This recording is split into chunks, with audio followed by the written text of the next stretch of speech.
About vice president's election. Vice president's election, Article 66(1) talks about vice president's election.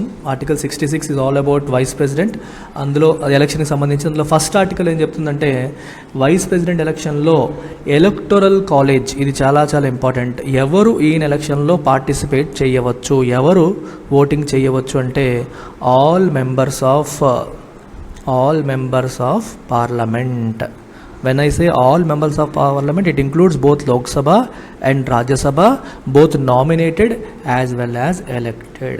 President election వచ్చేసరికి only elected members of the parliament plus state legislature కూడా వస్తుంది.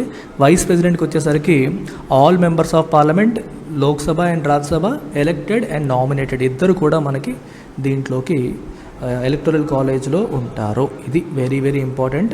So joint sitting జరుగుతుంది. రెండు houses of the పార్లమెంట్కి joint sitting చేసి ఒకేసారి కూర్చోబెట్టి మనకి సీక్రెట్ బ్యాలెట్ అనేది జరుపుతారు. Assembled at a joint meeting, very very important. ఇది 11th అమెండ్మెంట్లో 11th కాన్స్టిట్యూషన్ అమెండ్మెంట్ ఏం చెప్పారమ్మా? Members of both houses of parliament assembled at a joint meeting, ఒక జాయింట్ సెషన్ పెట్టి సీక్రెట్ బ్యాలెట్ ప్రకారం ఓటింగ్ కండక్ట్ చేస్తారు. Proportional representation by single transferable vote అది system. ఇదే ప్రెసిడెంట్కి ఉన్న సిస్టమ్ ప్రకారమే దీనికి కూడా జరుగుతుందన్నమాట. So let's look at today's editorial.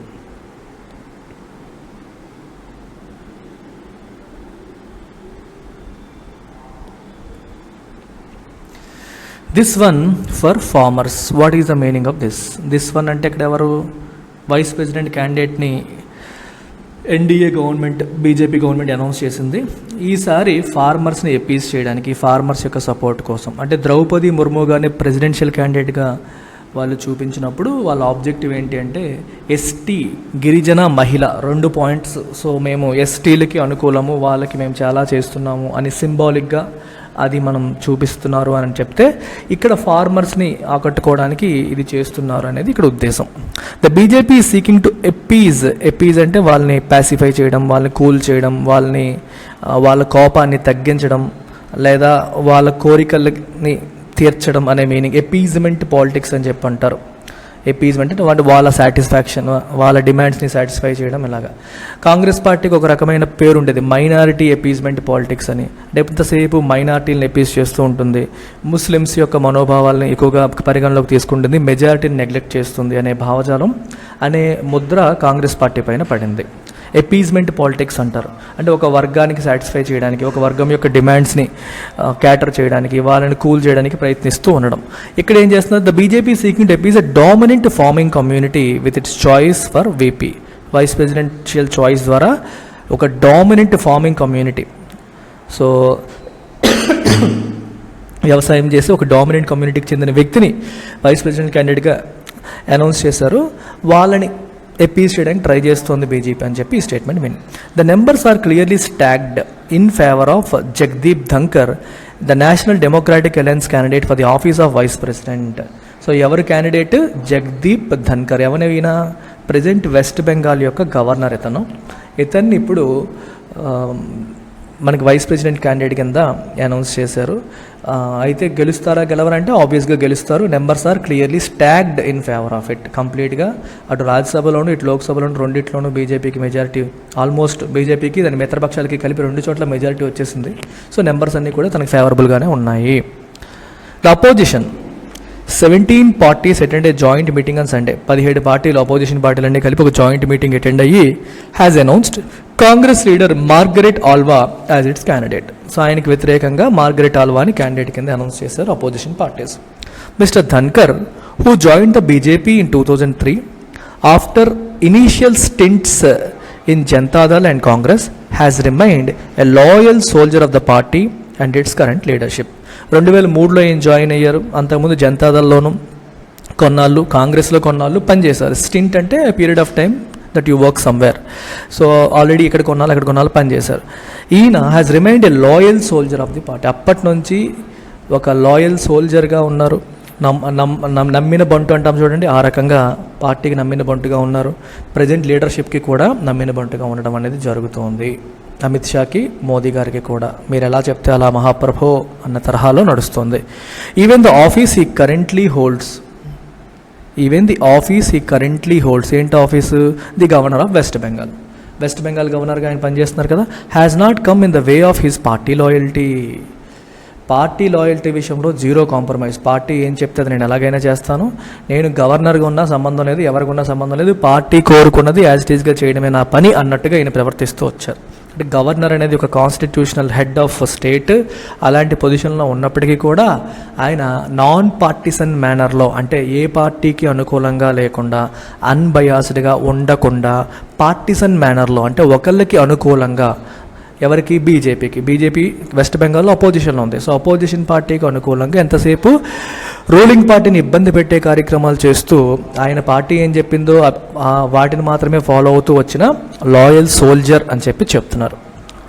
He has had continuous public confrontation, చూడండి, with the elected government led by TMC's Mamata Banerjee గవర్నమెంట్తో కంటిన్యూస్గా పబ్లిక్ కాన్ఫరంటేషన్స్, ఓపెన్గానే ట్విట్టర్లోనే మేడంతో, చీఫ్ మినిస్టర్తో వాదులాట్లకి దిగేవాళ్ళు. On many occasions it appeared that mister Dhankhar was playing a partisan role in state politics. చూసారా, పార్టిసన్ అంటే being favourable to one particular party. State పాలిటిక్స్లో ఒకరికి ఫేవరబుల్గా ఉన్నట్టుగా ఆయన ప్రవర్తన కనిపించేది. ఇన్ ట్యాండమ్ విత్, ఎవరు చెప్పినట్టు వింటున్నారు? ఇన్ ట్యాండమ్ విత్ బీజేపీ ఆడిందే ఆట పాడిందే పాటగా, వాళ్ళ తాన అంటే ఈయన తందాన అన్నట్టుగా ఆయన ప్రవర్తించినట్టుగా మనకి కనిపించింది. వైల్ అనౌన్సింగ్ హిజ్ క్యాండిడసీ, ఆయన క్యాండిడేట్గా అనౌన్స్ చేస్తూ the BJP has described him, BJP ఏమని డిస్క్రైబ్ చేసింది ఆయన్ని? As the son of a farmer. ఇవన్నీ ఎలక్షన్ సింబాలిజమ్స్, గుర్తుపెట్టుకోండి.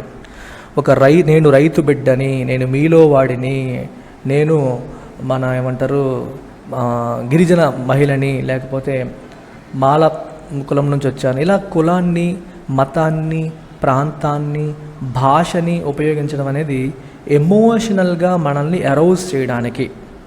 They call it emotional arousement. I will give you some concept here. Public administration optional తీసుకునే వాళ్ళకి ఇది అంతా ఆల్రెడీ తెలిసి ఉంటుంది. సో పబ్యాడ్ ఆప్షనల్లో మనం చెప్తాం అనమాట. Political culture, we call it political culture. అంటే ఒక దేశంలో పొలిటికల్ కల్చర్ ఎలా ఉంది అని చెప్పి మనం తీసుకుంటే multiple types of political cultures ఉంటాయి. అందులో ఒక టైప్ ఆఫ్ పొలిటికల్ కల్చర్ ఏంటంటే ఎమోషనల్ పొలిటికల్ కల్చర్. ఇండియాలో ఉన్న పొలిటికల్ కల్చర్ వచ్చేసి ఎమోషనల్, రైట్. ఇంకొకటి ఐడియాలజికల్ ఉంటే పర్లేదు. ఐడియాలజికల్ అంటే అర్థం ఏంటంటే ఏ పార్టీ ఐడియాలజీ మన ఐడియాలజీతో సూట్ అవుతుందో ఆ పార్టీకి ఓటేయడం. For example, right wing politics మనకు నచ్చుతాయంటే రైట్ వింగ్ పాలిటిక్స్ ఫాలో అయ్యే వాళ్ళకి ఓటు వేస్తాం. లెఫ్ట్ వింగ్ పాలిటిక్స్ మనకి ఇష్టం అంటే లెఫ్ట్ వింగ్ ఫాలో అయ్యే వాళ్ళకి మనం ఓటేస్తాం. అర్థమవుతుందా? మనకి ట్రెడిషన్స్ని గౌరవించే పార్టీస్కి మనకి ఇష్టం అనుకోండి, అలాంటి పార్టీస్. జనరల్గా రైట్ వింగ్ ఫాలో అయ్యేవన్నీ కూడా ట్రెడిషన్స్ని ఫాలో అవుతారు, నేషనలిజం ఉంటుంది, బీజేపీ కైండ్ ఆఫ్ పార్టీస్. ఇంకొంతమంది హక్కులు అలాంటి వాటి కోసం వెళ్ళే వాళ్ళు దీనికి లెఫ్ట్ వింగ్ పాలిటిక్స్కి వెళ్తూ ఉంటారు. అర్థమవుతుంది కదా? సో ఇలా డిఫరెంట్ ఐడియాలజీస్ ఉంటాయి. ఐడియాలజీస్ బట్టి మనం ఓట్లు వేస్తాము, లేదా ఎమోషన్స్ బట్టి. ఎమోషన్స్ అనేవి రకరకాలుగా, కాస్ట్ పరంగా నువ్వు ఎమోషనల్ అవ్వచ్చు, రిలీజియన్ పరంగా, లాంగ్వేజ్ పరంగా, రీజియన్ పరంగా, ఇలా రకరకాల అంశాలు మనల్ని ఎమోషనల్గా ఛార్జ్ చేస్తాయి. సో రాజకీయ నాయకులు ఏం చేస్తారంటే మనల్ని ఎమోషనల్గా మన సింపతి కొట్టేయడానికి మన ఎమోషన్స్తో ఆడుకుంటూ వాళ్ళ ప్రసంగాలు ఇస్తూ ఉంటారు. ఇండియాలో ఐడియాలజికల్గా ఓట్లు వేసే పద్ధతి కూడా పోయింది. ఇండియాలో ఓటింగ్ ప్యాటర్న్ అంతా కూడా ఎమోషనల్గా వేయడం అనేది మొదలైంది. కొంతవరకు ఎమోషనల్, కొంతవరకు ఐడియాలజికల్. ఫర్ ఎగ్జాంపుల్, బీజేపీ అయితేనే మన మతాన్ని కాపాడుతుంది, హిందూ మతాన్ని నిలబెడుతుంది, హిందూ ధర్మాన్ని కాపాడుతుంది, ఈ తరహా వచ్చిందనుకోండి, అది ఐడియాలజికల్. మీకు అర్థమవుతుందా? బీజేపీ మన హిందూ ధర్మాన్ని ప్రొటెక్ట్ చేస్తుంది అని, కాబట్టి నేను బీజేపీకి ఓటేస్తాను. I will not look at how BJP is ruling, development అయిందా లేదా అలాంటివి నేను చూడను. నా మత ధర్మాన్ని అది కాపాడుతుందని భావిస్తున్నాను, నేను ఓటేస్తాను. సో ఐడియాలజికల్గా నేను ఓటేస్తున్నట్టు. ఎమోషనల్ అనేసరికి మీకు ఈ సింపతి వేవ్లు, కాస్టిజము, ఇలాంటి అన్ని రకాలు వచ్చేస్తాయి, ఇలాంటివన్నీ వచ్చేస్తాయి అనమాట. సో అది ఎమోషనల్. ఇంకొకటి కాగ్నిషన్ అంటాం. కాగ్నిషన్ అంటే నువ్వు నిజంగానే ఎవాల్యుయేట్ చేస్తావు, వాళ్ళు ఏం ప్రామిస్ చేశారు, వాళ్ళు ఏం ప్రామిస్ చేశారు, ప్రామిస్ చేసిన వాటిలో ఎన్ని నెరవేర్చుకున్నారు, ఎన్ని నెరవేర్చారు, ఎన్ని నెరవేర్చలేదు, ఎన్ని పెండింగ్ ఉన్నాయి, పర్ఫార్మెన్స్ ఎలా ఉంది, ఎవాల్యుయేట్ చేసి వితౌట్ ఎనీ బయాస్ ఎవాల్యుయేట్ చేసి ఓటు వేయడం. ఇది డెవలప్డ్ ఎకానమీస్లో, వెస్టర్న్ కంట్రీస్లో మనకు కనిపిస్తుంది.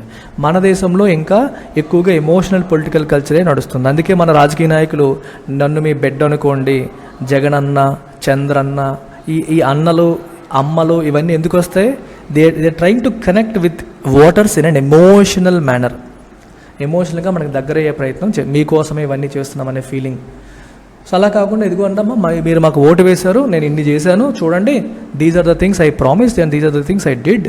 ఈ రకంగా రాష్ట్రం ముందుకు పోయింది, దేశం ముందుకు పోయింది, నన్ను గెలిపిస్తే నేను ఇంకా చాలా ముందుకు తీసుకెళ్తాను అని చెప్పి వస్తే బాగుంటుంది. అన్ఫార్చునేట్లీ అలా కాకుండా this emotional culture is being followed in India. మన ప్రజలందరూ అమాయకంగా ఉంటారు కాబట్టి. సో అందుకని ఇక్కడ వీళ్ళు ఎలా ప్రొజెక్ట్ చేశారు? The son of a farmer. Much cliched. Much cliched అంటే చాలా కామన్గా ఈ పదాన్ని, నేను రైతు బిడ్డని, ఈ పదం చాలా కామన్గా వాడుతూ ఉంటారు. క్లైషేడ్ అంటే something that is used quite repetitively, చాలా ఎక్కువ సార్లు ఉపయోగించేది. Still potent. పొటెంట్ అంటే పవర్ఫుల్. ఎక్కువ సార్లు ఉపయోగించినా అలా ప్రొజెక్ట్ చేయడం వల్ల చాలా బలం వస్తుంది. Potent labelling that politicians claim. Politicians చాలాసార్లు ఈ లేబులింగ్ని వాడతారు. నేను రైతు బిడ్డని, సో తలకి తలపాగా చుట్టేసి, పంచి కట్టేసి, నేను రైతు, ఆ రకమైన సింబాలిజం అనేది చూపిస్తూ ఉంటారనమాట. The claim has specific meaning in this context. ప్రస్తుత సందర్భంలో కూడా ఇలా చెప్పడం, క్లెయిమ్ అంటే చెప్పడం, అనడం అని అర్థం. ఇలా రైతు బిడ్డ, ఆయన రైతు బిడ్డ అని చెప్పడంలో ఒక మీనింగ్, ఒక కాంటెక్స్ట్ ఉంది, సందర్భం ఉంది. ఊరికే పార్టీలలో ఊరికే చెప్పవు, ఏదో కారణం లేకుండా వాళ్ళ ప్రొజెక్ట్ చేయరు. ఎందుకంటే mister Dhankhar hails from the Jat community. Jat కమ్యూనిటీకి చెందిన వ్యక్తి. ఈ జాట్ కమ్యూనిటీ ఎక్కడుంటారు? They are predominantly land owning community. It's a dominant caste in parts of Uttar Pradesh, Haryana and Rajasthan. చూసారా, రాజస్థాన్, హర్యానా, ఉత్తరప్రదేశ్లో ఎక్కువగా ఉన్న జాట్ కమ్యూనిటీకి చెందిన వ్యక్తి. ఆ కమ్యూనిటీ వాళ్ళు ఎక్కువగా రైతులు. ఇక్కడ విచిత్రం చూస్తే రెండు విషయాలు చూడండి. ద్రౌపది ముర్ము గారిని ప్రెసిడెన్షియల్ క్యాండిడేట్గా అనౌన్స్ చేసినప్పుడు మేడం యొక్క కాస్ట్ తీసుకొచ్చారు. ఎందుకంటే అది it is treated as a lower caste. జనరల్గా ఎస్టీ అనేది లోవర్ కాస్ట్, సో ఆ కాస్ట్కి మేము గౌరవిస్తున్నాం అనేసరికి అందరూ కూడా పాజిటివ్గా చూస్తారనేది అక్కడ ఉద్దేశం. ఇక్కడ ఈయన కాస్ట్ని తీసుకురాలా, కాస్ట్ పేరు ఉపయోగించలేదు. అప్పర్ కాస్ట్కి ఒక బ్రాహ్మిన్ కమ్యూనిటీ లేదా అప్పర్ కాస్ట్ కమ్యూనిటీకి, డామినెంట్ కాస్ట్ కమ్యూనిటీకి ఇచ్చారంటే దాన్ని ఎవరు అప్రిషియేట్ ఏం చేయరు. అందుకని ఇక్కడ కాస్ట్ పేరుని తీసుకురారు. ఇక్కడేం తీసుకొచ్చారు? Farmer, son of a farmer, ప్రొఫెషన్ని తీసుకొచ్చారు. రైతు అనేదాన్ని మనం అందరం గౌరవిస్తాం. మన కోసం కష్టపడతారు వాళ్ళు, మనకి వాళ్ళ కష్టంతో పండించిన పంటను మనం తింటాము అనేది మనకు ఉంటుంది. మీకు అర్థమవుతుందా? ప్రతి సందర్భాన్ని కూడా మనకి అనుకూలంగా మార్చుకోవచ్చు. ఇది బీజేపీ అనే కాదండి. హిందూలో బీజేపీకి వ్యతిరేకంగా రాస్తూ ఉంటారు, కానీ బీజేపీ కాదు, ప్రతి ఒక్క పొలిటికల్ పార్టీ ఇదే పని చేస్తుంది. మిగిలినవన్నీ అమాయకపు నంగనాచలు అనుకోవడానికి లేదు. కాంగ్రెస్ ఇలాంటివే చేసింది, అన్ని పార్టీలు ఇదే పని చేస్తాయి. అంటే మన ఇండియన్ పొలిటికల్ కల్చర్ ఎలా ఉంటుంది, పొలిటీషియన్స్ ఏ రకంగా ప్రజల్ని మభ్యపెట్టే, ప్రజల్ని ఆకర్షించే కార్యక్రమాలు చేస్తారు అని చెప్పడం కోసం ఈ పాయింట్స్ నేను హైలైట్ చేస్తున్నాను. It is not just for BJP, it is valid for every one. The community's stiff resistance was among the reasons that forced the center to withdraw 3 formulas in 2021. 2020లో 3 వ్యవసాయ చట్టాలను తీసుకొచ్చి 2021లో గవర్నమెంట్ విత్డ్రా చేసింది. Withdraw చేయడానికి కారణాల్లో ఒక important కారణం ఇది కూడా.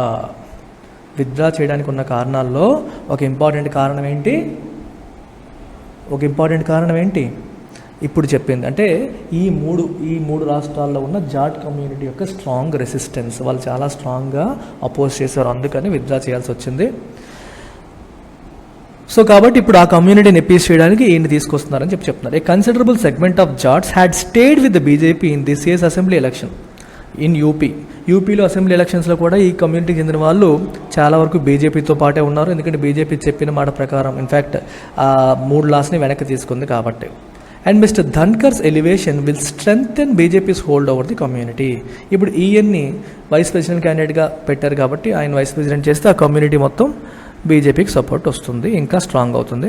Particularly in his home state of Rajasthan that goes to polls in 2023. ఇమీడియట్గా 2023లో మనకి ఎలక్షన్స్ ఉన్నాయి. 2023 రాజ్యసభ ఎలక్షన్స్లో ఆ రాష్ట్రానికి చెందిన వ్యక్తిని ఇప్పుడు పెట్టారు కాబట్టి బీజేపీకి ఒక ప్లస్ పాయింట్ అవుతుంది. For the opposition point of వ్యూలోకి వస్తే elections to the post of vice president and vice president would have been an opportunity to advance its politics.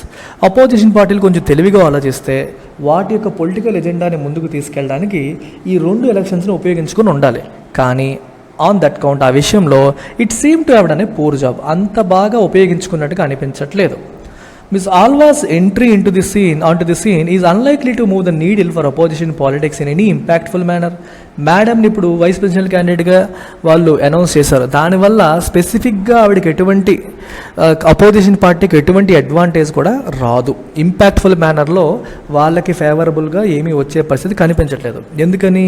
She like the opposition candidate for president Yashwant Sinha అలాగే madam కూడా is a forceful speaker అంటే powerful speaker, అంటే బాగా మాట్లాడతారు, but does not mobilize any political constituency. కానీ ground లెవెల్లో వాళ్ళు ఏమైనా పవర్ఫుల్ లీడర్సా అంటే కాదు. మంచి స్పీకర్సే కానీ గ్రౌండ్ లెవెల్లో పెద్దగా ప్రజల్లో పట్టున్న నాయకులైతే కాదు. Okay, she comes from Karnataka, a state that goes to polls next year. Karnataka next ఇయర్లో పోల్స్ అవుతాయి. But there is little that her candidacy will contribute to the Congress in the state or opposition politics in general at a national level. అయినప్పటికీ కూడా కాంగ్రెస్ పార్టీకి పెద్దగా ఉపయోగం లేదు. అటు ఇక్కడ ఉపయోగం లేదు, అపోజిషన్ పార్టీకి నేషనల్ లెవెల్లోనూ ఉపయోగం లేదు, కాంగ్రెస్ పార్టీకి కర్ణాటక రాష్ట్రంలో కూడా పెద్దగా ఉపయోగం ఉన్నట్టుగా కనిపించట్లేదు. As it stands, Mr. Dhankar is all set to become the vice president of the country, who is also the chairperson of Rajya Sabha.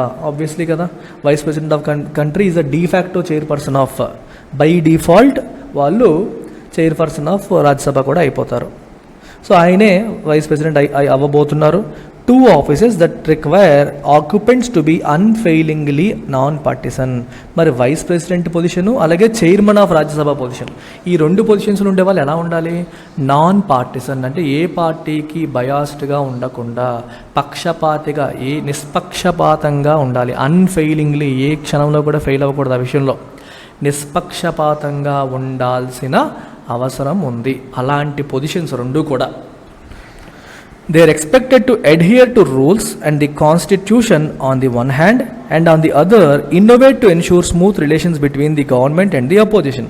ఒకవైపు రాజ్యసభ చైర్మన్గా రాజ్యసభ రూల్స్ని స్ట్రిక్ట్గా ఫాలో అవ్వాలి, వైస్ ప్రెసిడెంట్గా కాన్స్టిట్యూషన్ని స్ట్రిక్ట్గా ఫాలో అవ్వాల్సిన అవసరం ఉంటుంది. ఇంకోవైపు అపోజిషన్ పార్టీస్కి మరియు రూలింగ్ పార్టీకి మధ్యలో రిలేషన్స్ స్మూత్గా ఉండేలాగా హ్యాండిల్ చేయడానికి కొత్త ఆవిష్కరణలు చేయాల్సిన అవసరం ఉంటుంది, కొత్త ఆలోచనలు చేయాల్సిన అవసరం ఉన్న పొజిషన్స్ ఈ 2 కూడా, vice president as well as Rajya Sabha chairman. మరి ఇప్పుడు ధన్కర్ అది చేయగలుగుతారా అనేది question. Mister Dhankhar should strive to build better relations between the government and the opposition. మరి ధన్కర్ ఏం చేయాలి? గవర్నమెంట్కి అపోజిషన్కి మధ్యలో మంచి రిలేషన్స్ బిల్డ్ చేసే ప్రయత్నం చేయాలి. And to uphold the honour of the upper house ఆనర్ని డిఫెండ్ చేయాలి. అర్థమవుతుంది?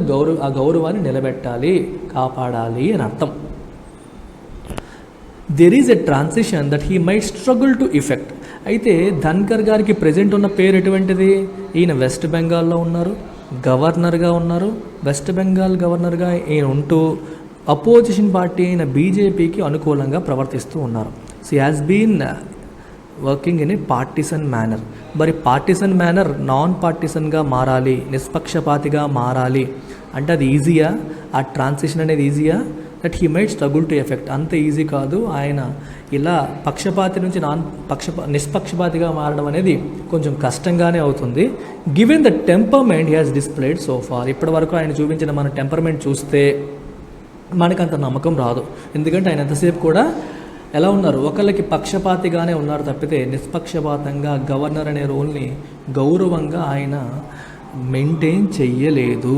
టెంపర్మెంట్ అంటే ఆయన బిహేవియర్ని, ఇన్నాళ్ళు ఆయన చూపించిన బిహేవియర్ అని అర్థం అనమాట. డిస్పోజిషన్, ఆయన నేచర్ ఇలా మనం తీసుకోవచ్చు. ఆయన ఎమోషనల్ క్యారెక్టర్ అని చెప్పి మనం తీసుకోవచ్చు. ఇప్పటివరకు ఆయన చూపించిన క్యారెక్టర్ చూస్తే మాత్రం మనకు అంత నమ్మకం రావట్లేదు అని చెప్పి అంటున్నారు. అందుకే he might struggle to effect అని చెప్పి అంటున్నారు. As he steps into a new national role. State level role నుంచి ఇప్పుడు నేషనల్ రోల్లోకి వెళ్తున్నారు. సో ఆయన నాన్ పార్టిసన్ మోడ్లోకి మూవ్ అవ్వాల్సి ఉంటుంది. It is not going to be easy looking at the way he has been so far. ఇప్పటివరకు ఆయన ఉన్నదాన్ని అబ్జర్వ్ చేస్తే అంత ఈజీగా అనిపించట్లేదు అని చెప్తున్నాను అనమాట. So very important article. ఎందుకు ఇంపార్టెంట్ అని నేను చెప్తున్నానంటే ఇందులో అంతా పొలిటికల్గానే రాశారు, కానీ మీరు అర్థం చేసుకోవాల్సింది ఏంటంటే వైస్ ప్రెసిడెంట్ ఎలక్షన్స్ గురించి ఒకసారి మీరు లక్ష్మీకాంత్ ఓపెన్ చేసి రివిజన్ చేసుకోండి. All the articles related to vice president election, eligibility ఇవన్నీ కూడా రాసుకోండి. ఎలక్టరల్ కాలేజ్ రాయండి. రెండవది పొలిటికల్ కల్చర్ అనే ఆస్పెక్ట్ మీకు టచ్ చేశాను ఈరోజు. So if you have public administration optional, then you must revise this concept called political culture. Emotional political culture, ideological culture, cognition తో కూడిన కల్చర్ అనేది మనం చూసుకోవాలి.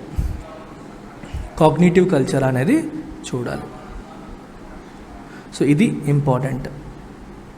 ఈ రకంగా మనం సబ్జెక్ట్ని ఎడిటోరియల్తో లింక్ చేసుకోవాలి. లింక్ చేసుకుంటూ ముందుకు వెళ్ళాలి. రైట్? కాగ్నిటివ్ ఓరియంటేషనా లేకపోతే ఏంటనేది మనం చూసుకోవాలి. Take care. బాయ్.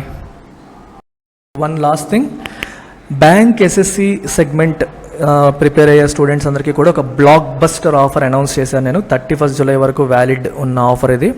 ఇవన్నిటికీ లైఫ్ టైం వ్యాలిడ్ ఉంటుంది. ఆల్మోస్ట్ 40-50% డిస్కౌంట్స్ కనిపిస్తున్నాయి మీకు.